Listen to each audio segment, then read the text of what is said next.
Good morning, good afternoon, good night. I am Ryan Cook. Whatever time you're watching this video, thanks for watching Common Sense Fishing. I'm still out there.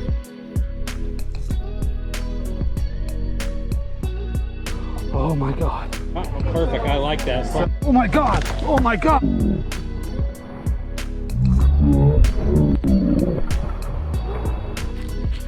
Oh my God, get the net. Get the net. It's a DD. Get the net, bro. Please get the net. Oh my God, this is a DD.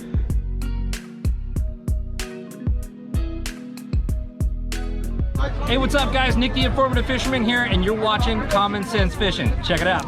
Bam. What you looking at?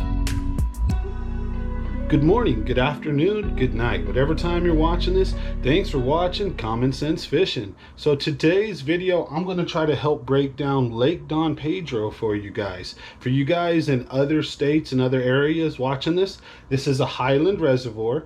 So you can take the same principles and apply it to your lake. Look for the same type of areas. So what I'm going to try to break down is just the pre-spawn to spawn for you guys, and really I'm just going to give you some of my best spots on the lake because I fish everywhere, so I don't have nothing to hide. Again, I'm going to preface this by saying I'm not a pro, I'm not a guide, I'm just a guy who's been bass fishing about 30 years trying to share what works for me with you guys. So let's jump right into it. Now the pros say, and this is what a lot of resources will tell you, is that the northwest creek arm, or the most northwest part of the lake, will heat up and warm up the quickest, and you want to find the spawning spawning bays, the flats, and the areas where they'll spawn in those arms. So let's take a map. Let's take a look at the map of Don Pedro that I drew here, which is not the greatest. But let's look at what's going to be the north and west most creek arms. So here's north, here's west, here's east, and we got south down there. So Woods Creek is the farthest north.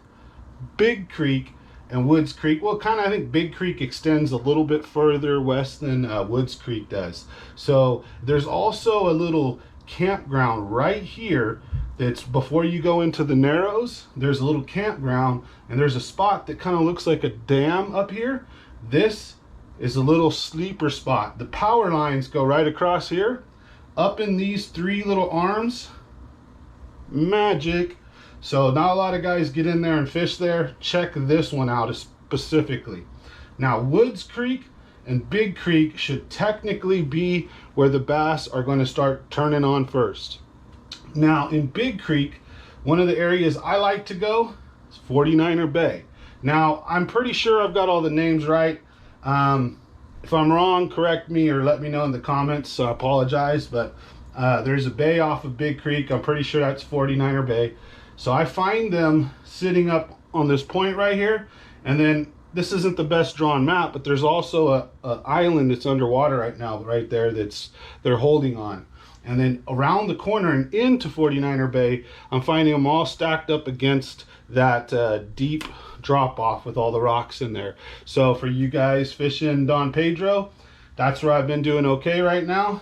Also getting some in Big Creek. Big Creek splits into two, so this is not a correct representation, but again, northwest creek arms are going to be what we're looking for. Okay, now some sleeper spots I want to talk to you guys about that a little bit later in spawn. There's a place down here by Rogers Arm. It's called Solomon Mine, if I recall it. We just refer to it as the mine shaft. Been a couple double digits caught out of there through the years by my buddy, and I've got some monsters in there, so we've done really good in there.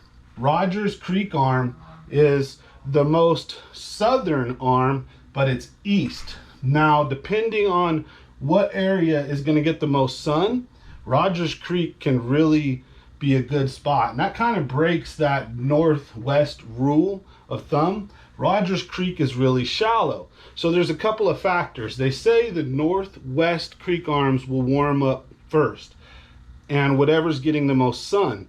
But one of the things to factor and consider in is how deep are the creek arms, right? So Big Creek is pretty deep. Woods Creek is pretty shallow through most of it, but it's got a deep channel running through the middle. Rogers is not very deep actually. In the back side of Rogers, all going along this part, there's a ton of trees as well. So Rogers is a good spot to go check in. So right now, if I was hitting up Lake Don Pedro, I'd be checking in Woods Creek, Big Creek, 49er Bay, Rogers, and Mexican Gulch. Down by Blue Oaks and the dam here can be really, really fire. So you guys have probably seen that video where my buddy Jeremy, he got an 8.5 pounder on the dam, or right by the dam at Blue Oaks, using a crankbait. So low light conditions, you guys got to remember, in my opinion anyways, we are getting into pre-spawn, but a lot of these lakes, the fish are still kind of in a pre-spawn where they're biting like it's winter time still. The bait's got to move really slow. It's got to be down on the ground. They're not chasing square bills. They're not coming up for spinner baits yet or jerk baits. They're sitting there on the bottom, but they have moved from 40, 50, 60, 70 feet where a lot of those fish will stay sometimes. And then some fish all year round, they're in 10, 25 feet. The point is, wherever they've been sitting in the winter, they've moved up now. So some of them are shallow, some of them are in that 15 to 25, 30 foot range, but you probably don't want to spend much time fishing deep right now, because each day that goes by, those fish will be moving shallower and shallower and more into the spawning bays and areas. All right, so what I recommend is start on the points, start on the outside edges, and work your way in. Work your way in. Start at a certain spot and work your way in. That's what I would recommend. So try to remember, spawn is about to be here. These bass are going to be really feeding up. So I would recommend covering water, throwing things like a spinnerbait, throwing a jerk bait, throwing a square bill, an underspin, A-rig, stuff like that. It's really, really key. Now, try to remember again in these lakes, when we get some bluebird skies and there's no cloud cover, no wind, no low light conditions, you may have to go to that drop shot or that Ned rig, the jig, whatever is your confidence bait.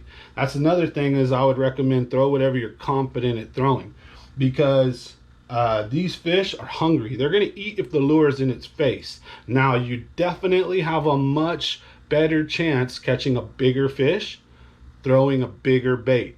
So now is the time to cover water and throw big or go home, pretty much. It's about to be that time. See, right now it's March 5th and fishing is still pretty slow. They're still in that kind of pre-spawn where they're transitioning from winter to pre-spawn. They're still a little slow and sluggish, but any moment they're going to light up and turn on, and we are finding some beds in shallow water.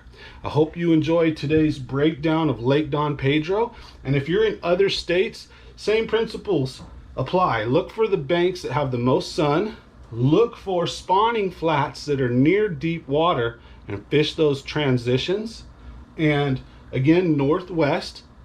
But try to analyze, it really makes it important too, is the depth of the water. So shoot around and check the water depth.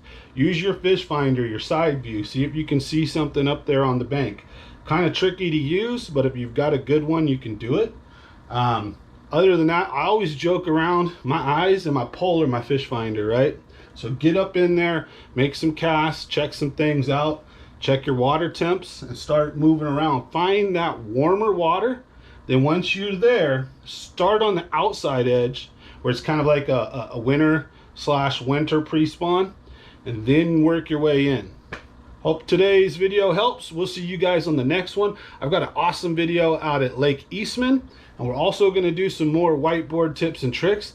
We'll see you guys out on the lake.